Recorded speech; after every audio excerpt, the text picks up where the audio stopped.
Его имя вот уже 6 столетий является символом жестокости и разрушения, но в то же время военного гения и благоустройства собственного отечества. При упоминании о нем приходили в ужас правители стран Азии и Европы, ибо его непобедимые армии завоевали огромные территории от Константинополя до Самарканда и от Уфы до Дели. Тюркские народы именовали его Аксак-Тимуром, персы – Тамерланом. Кем он был на самом деле и какой след оставил в истории Востока?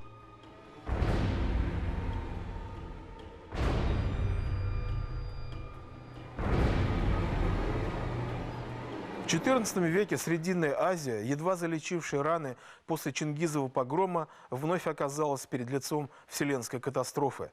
Причиной тому было рождение 9 апреля 1336 года близ современного узбекского города Шахрисабз мальчика по имени Тимур, что в переводе с тюркских языков означает «железо». Согласно преданию, переданному историком Ибн Арабшахом, он появился из утробы матери с наполненными кровью ладонями. Это означало, что он прольет много крови своей рукой, заключает названный историк. Тимур станет третьим по счету бичом Божьим после Аттилы и Чингисхана. Он был сыном эмира Тарагая из монгольского рода Барлас, пришедшего в Среднюю Азию вместе с войсками Чингисхана в XIII веке и поселившегося недалеко от Самарканда. Согласно тайной истории монголов, роды Барлас и Кият-Барджигин, из которого происходил Чингисхан, были родственными, так как оба восходили к общему предку Баданчару. После смерти Чингисхана созданная им держава была разделена между его сыновьями и внуками. Монголия и Китай достались Хубилаю, основателю империи Юань.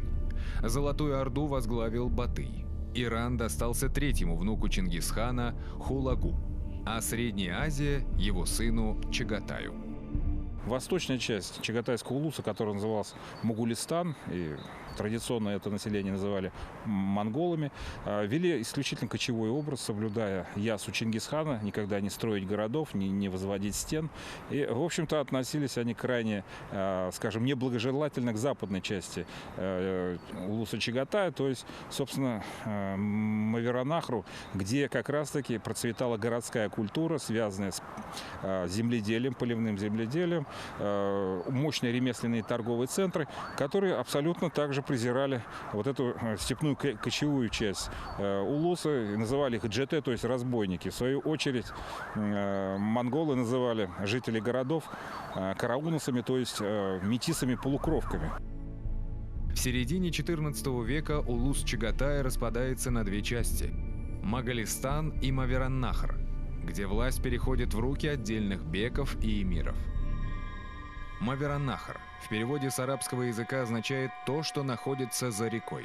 Данное название носило междуречье Амударьи и Сырдарьи, то есть территория современного Узбекистана. Чагатайские ханы не собирались мириться с потерей Мавераннахра, поэтому в 1360 году туда вторгается огромное войско Туглук-Тимур-хана. Законная власть была восстановлена. Тимур поступает на службу к новому хану. Его назначают наместником родной Кешской области. Но вскоре между ним и ханским сыном происходит конфликт. Тогда Тимур поднимает мятеж. С этого момента начался период казачества Тимура. Казаклык – так традиционно назывался отъезд вассала от своего сюзерена. Именно с этим периодом связано предание о Тимуре как главаре шайки разбойников. Он со своими сторонниками совершает набеги в Хорезм и Систан, где получает ранение в ногу. После этого он навсегда становится хромым. Именно тогда он и получает прозвище Тамерлан. В Азии его именовали Тимуром, а в Европе – Тамбурлейном или Тамерланом. Последнее название попало на Запад из персидского языка. Слово «Тамерлан» состоит из двух слов – тюркского «Тимур», то есть «железо», и персидского «ланг» – «хромой». В Золотой Орде и на Руси его именовали Тимер-Аксак, то есть «железный хромец». К 1370 году Тимур победил всех своих противников и стал повелителем Мавераннахра. Не принадлежа к роду Чингисхана, он не имел права именоваться ханом. До конца жизни он носил скромный титул эмира. На многочисленных памятниках, воздвигнутых в его честь в Узбекистане, высечена надпись «Амир Тимур». Однако по государственно-правовым воззрениям населения бывшей Монгольской империи простой эмир не мог быть помазанником Божьим и носителем суверенитета над землей и людьми. Так как Тамерлан и другие временщики были просто беками, безусловно, они правили от имени подставных ханов. Аналогичные правители были и в Золотой Орде, в частности, мы вспомнить можем Мамая, который также, можно сказать, узурпировал власть. В последующем на Золотой Орде им стал уже Едигей. Это эпоха так называемых временщиков. И Тамерлан был один из таких правителей. В этот период Золотая Орда переживала время острого политического кризиса, известного в русских летописях как «Великая Замятня». За 20 лет с 1360 по 1389 на троне сменилось 25 ханов. На западе Золотой Орды власть узурпировал эмир Мамай, так же как и Тимур, правивший от имени подставных ханов. Тимур и Мамай в политическом смысле были братьями-близнецами. XIV век, особенно после Великой Замятни в Золотой Орде, это век возвышения племенных эмиров. И это происходит практически во всех частях улуса Джучи. Если взять такие фигуры, как Едигей, например, как Мамай, это эмиры, беклярбеки, которые, в общем-то, не нуждались в сакральности золотого рода. А фигуры вроде Едигея, Мамая, это были настоящие личности, способные с собственной харизмой поднять, повести за собой не только единоплеменников, но и значительные массы из других родов и племен.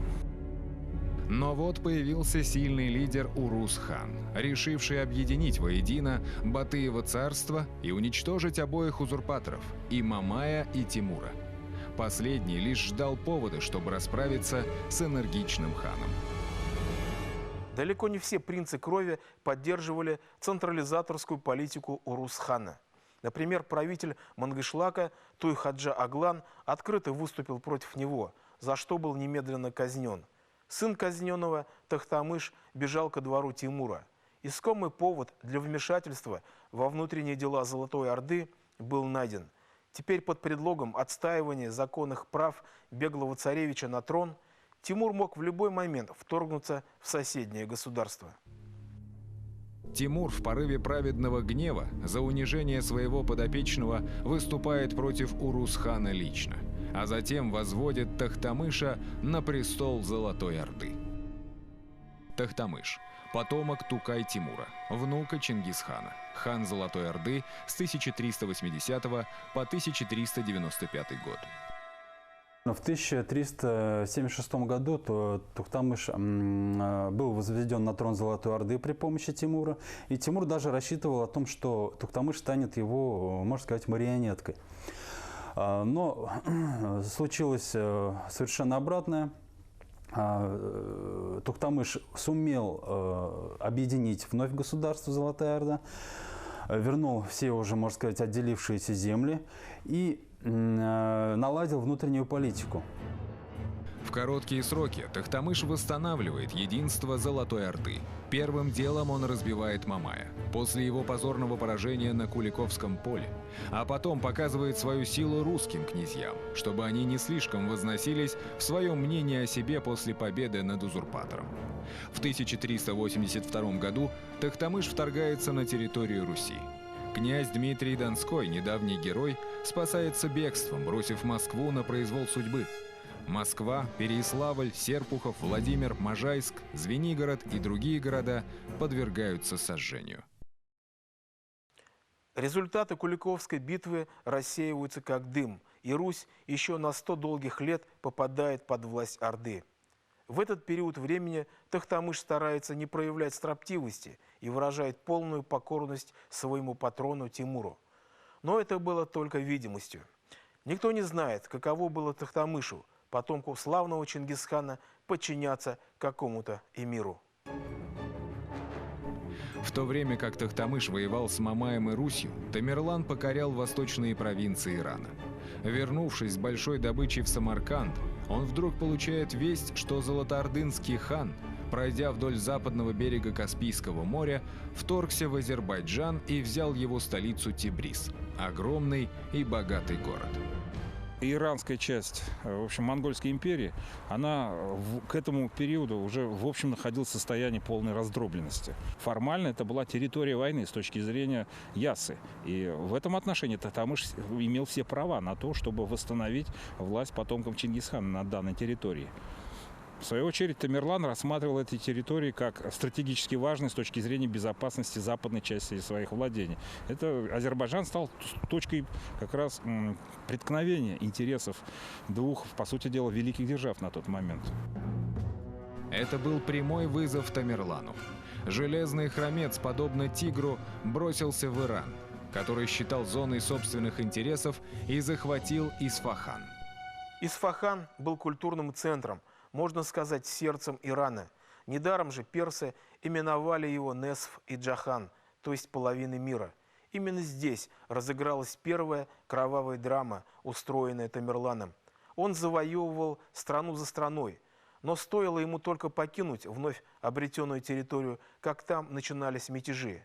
Он понял, что мало одной лишь силы и оружия для удержания людей в полном повиновении. Гораздо эффективнее действует страх, парализующий всякую волю к сопротивлению. Ибн Арабшах пишет: «Черт дунул ему в ноздри, и тут же он обнажил меч злобы».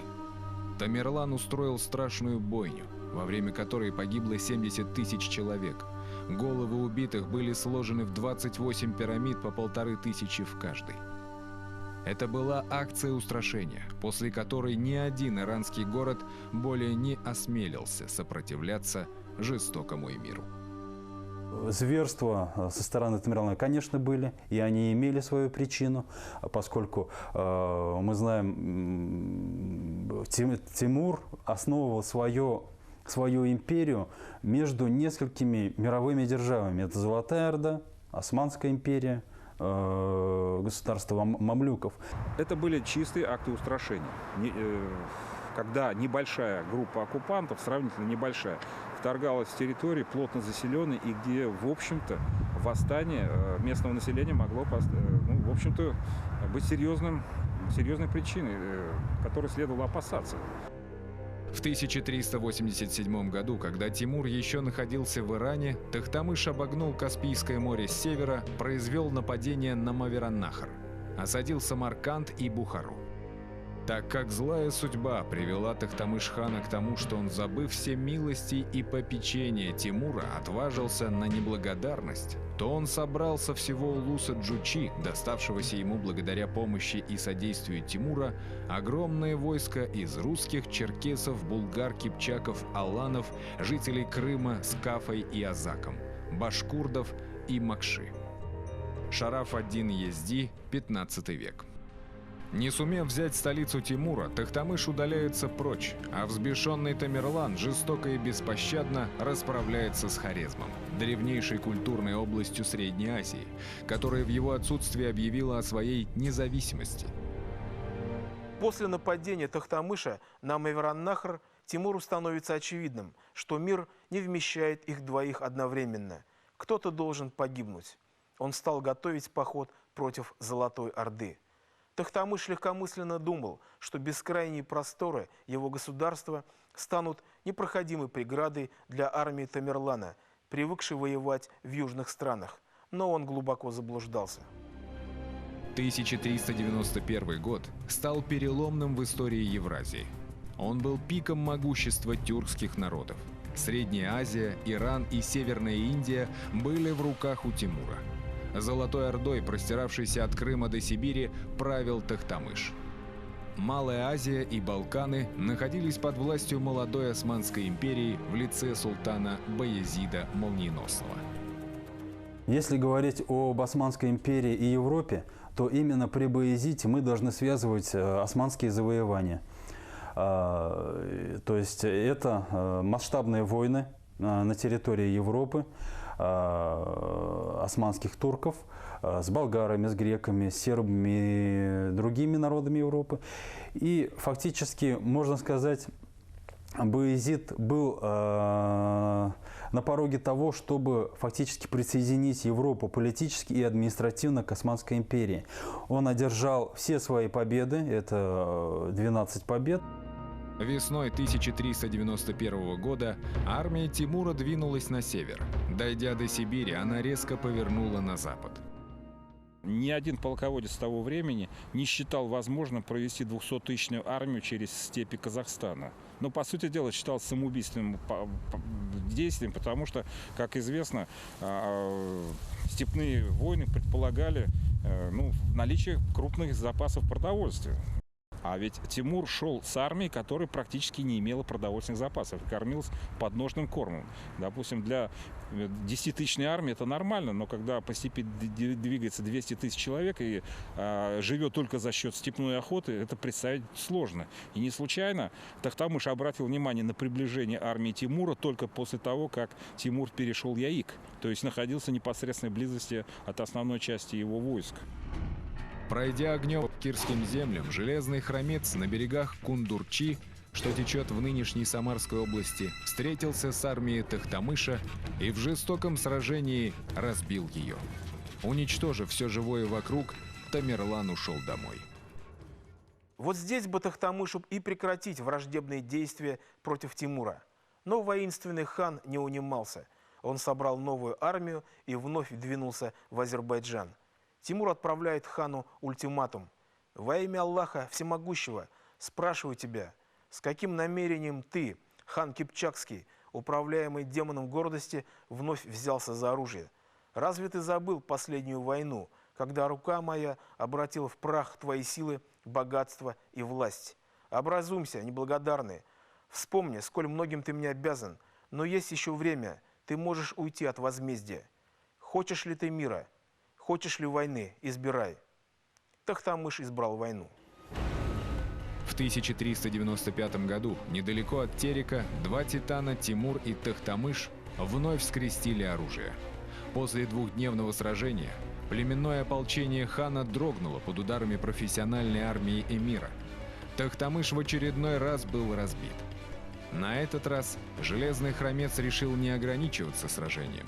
Он решил стереть Золотую Орду с лица земли. Фактически Тамерлан, уничтожая города Золотой Орды, можно сказать, вырывал корень у самого государства, поскольку эта торговая империя без городов, она практически не существовала, что в последующем мы и видим в 15 веке. Торговые узлы оказались полностью разрушены, и разрушенные уже они не смогли полностью восстановиться. Войско Тимура поднялось вверх до Самарской излучины, где добило остатки войск Тохтамыша, а затем бросилось в Крым, захватило все его города, а оттуда двинулось на Русь, где с ужасом наблюдали за событиями. Согласно летописи, великий князь Василий Дмитриевич со слезами молил Бога: «Создатель и заступник наш, посмотри из святого жилища твоего, взгляни и смири того варвара, избавь нас и град наш Москву от безбожного царя Тимира Аксака». И когда Русь висела на волоске от гибели, безбожный царь Тимир Аксак развернулся и ушел в обратном направлении. В русских летописях есть четкое объяснение по этому поводу о роли Владимирской Божьей Матери, которая, в общем-то, спасла Русь. На самом деле, естественно, есть более реалистические объяснения.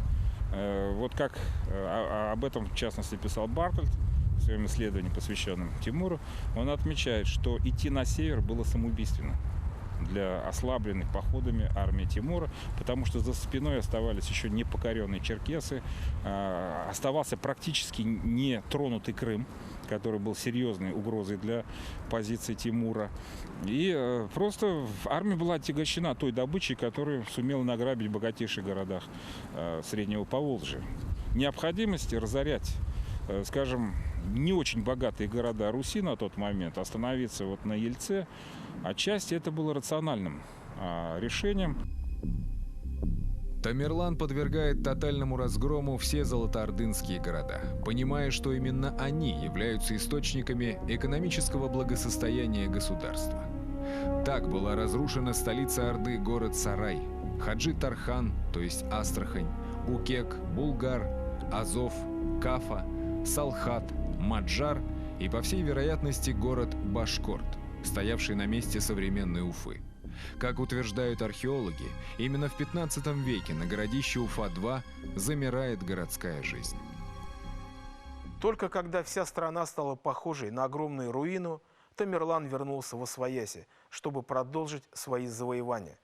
«Все пространство мира не стоит того, чтобы иметь двух царей», – цинично заявлял он. Золотая Орда была повержена и начала клониться к полному упадку, который закончится взятием Иваном Грозным Поволжья и Сибири в XVI веке. Тимур тем временем отправился походом в Индию, перешел со своей армией через считавшийся непроходимым хребет Гиндукуш и разбил султана Махмуда Туглука. Город Дели был разрушен. 100 тысяч человек подверглись казни, кругом стояли пирамиды из отрубленных голов. В 1401 году Тимур захватил Багдад, в котором были убиты 90 тысяч человек, из голов которых опять же были построены пирамиды. И все это проделывал человек, принявший титул Гази, то есть борца за веру ислама. Наконец, в 1402 году в битве при Анкаре он наносит поражение турецкому султану Баязиду Молниеносному. Баязид I Молниеносный, османский султан в 1389-1402 годах, прославился победами над христианами. В 1389 году Баязид разбивает сербскую армию в битве на Косовом поле. В 1393 году покоряет Болгарию. Обеспокоенные усилением турок, европейцы организовывают крестовый поход, в котором принимают участие рыцари из Франции, Англии, Шотландии и Германии. Однако лучшее христианское воинство терпит страшное поражение от Баязида в битве при Никополе. Европа зависает над бездной, но в этот критический момент в Турцию вторгается Тамерлан, разбивает султана, берет его в плен и тем самым спасает ее от турецкого ига. Баязид, сын Мурата I, один из выдающихся полководцев, который до рокового поражения под Анкарой не проиграл ни одного крупного сражения. То есть, начиная с присоединения к османскому государству сербов, сражения на Косовом поле, разгрома крестового похода Сигизмунда, когда против него объединилась значительная часть рыцарей Западной Европы, покорение Болгарии, покорение Анатолии, то есть выход с Средиземного моря, не знал вообще никаких военных неудач.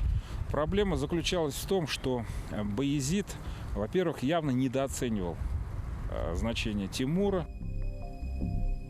Разбив Баязида, Тамерлан застыл в нерешительности перед вратами Европы.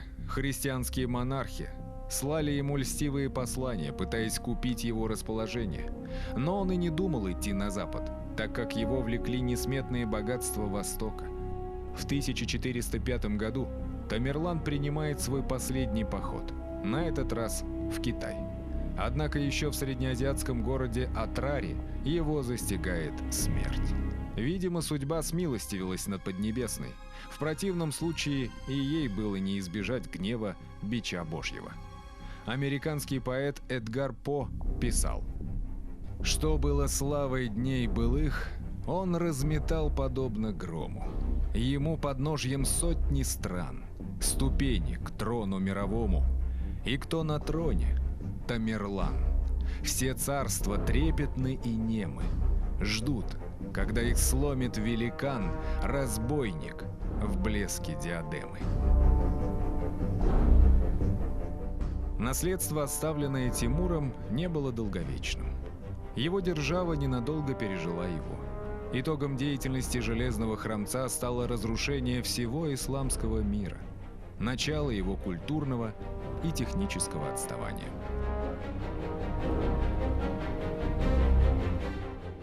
Деятельность Тамерлана представляет собой непрерывную череду походов и побед. В искусстве войны ему не было равных. Ему ничего не стоило обратить в пепел и всю Европу, так как он это сделал с Азией. Многие поколения исследователей гадают, что стояло за феноменальной жестокостью Тамерлана. дать удовлетворительный ответ не удавалось еще никому. Так или иначе, он радикально изменил ход истории. Чингисхан создал империю монголов, а Тамерлан ее уничтожил, оставив нам смутные послания о бренности любого величия, о феноменальном взлете и столь же феноменальном падении.